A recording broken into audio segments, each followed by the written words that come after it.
under Alan Cayetano, hindi nyo natibag ang Senado.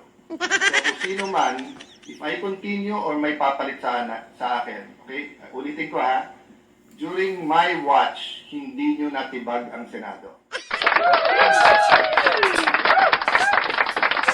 Hello, big love shout out po muli mga minamahal kong kababayan Luzon, Visayas at Mindanao. At sa atin pong mga OFW at balikbayan po dyan sa iba't ibang panig po ng ating mundo guys, sa mapagpalang araw o gabi po sa inyong kinaroroonan mga minamahal kong kababayan. Salamat po sa patuloy niya suporta at panood po ng aking mga mumunting video guys at sa ating live po guys, no. So samahan niyo po ako guys sa aking munting video po na ito, panoorin niyo po ito guys. Maikli lang naman po ito.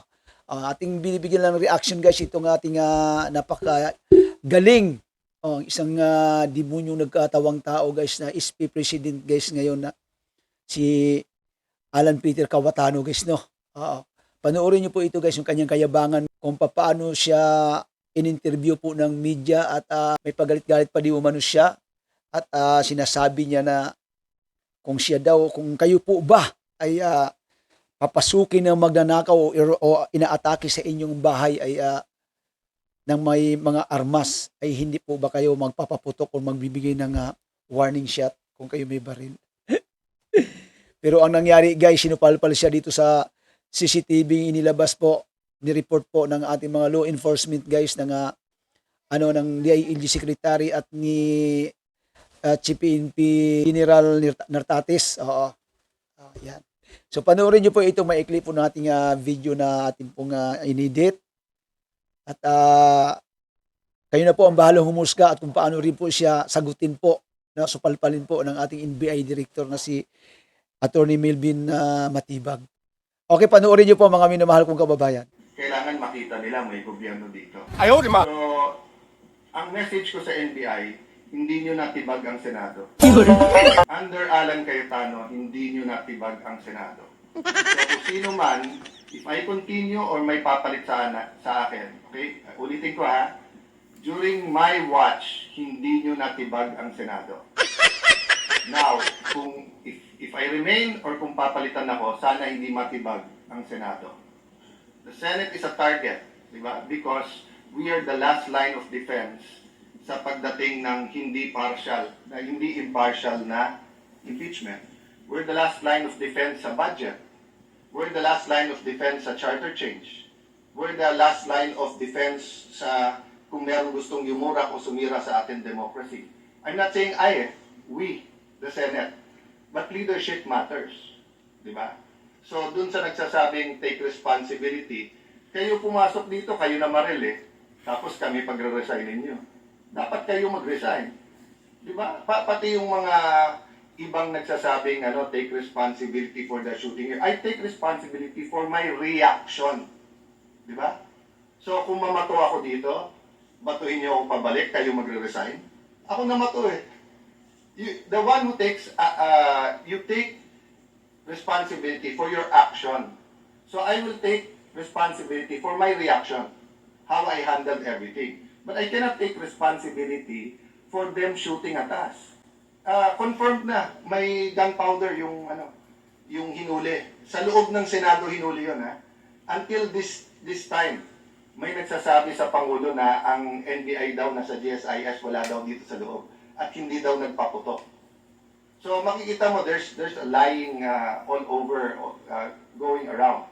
If they can lie with that simple thing, di ba? So sabi ko nga sa grupo namin, guys, hindi pwedeng maging general rule yung ginawa ng NBI. Tinetesting nila yung Senado. Unfortunately, dati, maraming nag-i-invoke dun sa spirit ni Salonga, Recto, Tanyada, yung Osmeña, Rojas, yung ating mga greats, di ba? In the past, pagka inattack ang Senate, nagka-come together lahat ng senador. Ngayon, algorithm at political bias na. That's what's sad about it. No? All the evidence is there. I mean, it's beyond our control na, like sa inyo, di ba? Pag dumating na sa editor, dumating na sa final, dumating sa live interviews, hindi nyo kontrolado lahat yun.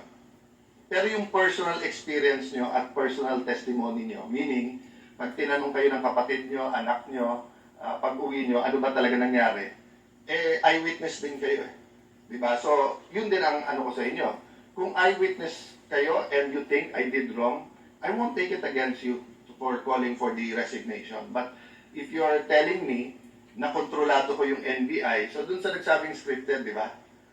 Ang galing ko naman na pati NBI is under my command pala. There's no reason to eh. Diba? Many of those who are calling for my resignation are political operators. Eh. Dati na silang may meaning nung nasa DFA ako, resign Alan.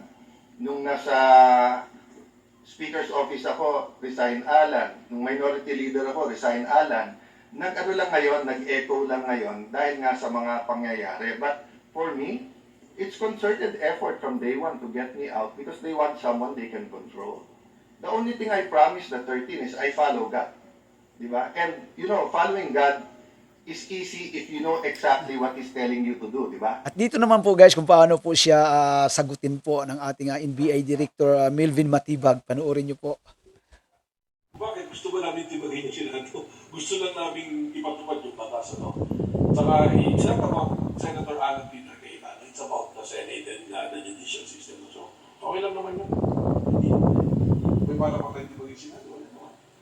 It's an institution, it's signed in the Constitution, we respect it. Well, good luck to him, no? He do it day by day, so tomorrow is another day for him. So, good luck to Senator Alan Peter Cayetano.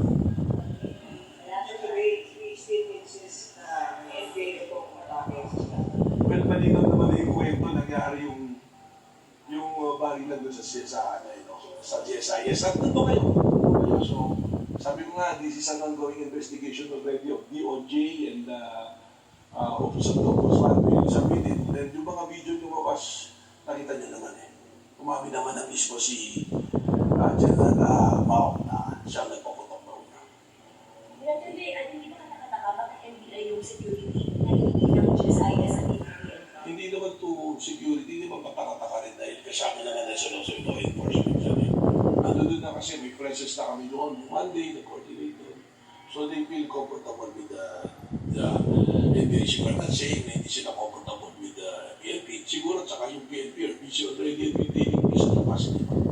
So hindi naman, that's not something na unusual. Ano? At ayan, hanggang sa muli po mga minamahal kong kababayan. Salamat po sa patuloy na suporta at panonood po ng aking mga video. Sa mga bago pa lang po sa aking channel guys, pa-subscribe naman po at reaction lamang po. No? At comment na rin po kayo dyan sa baba. Maraming salamat po. Ingat po tayo palagi guys and God bless. Bye-bye.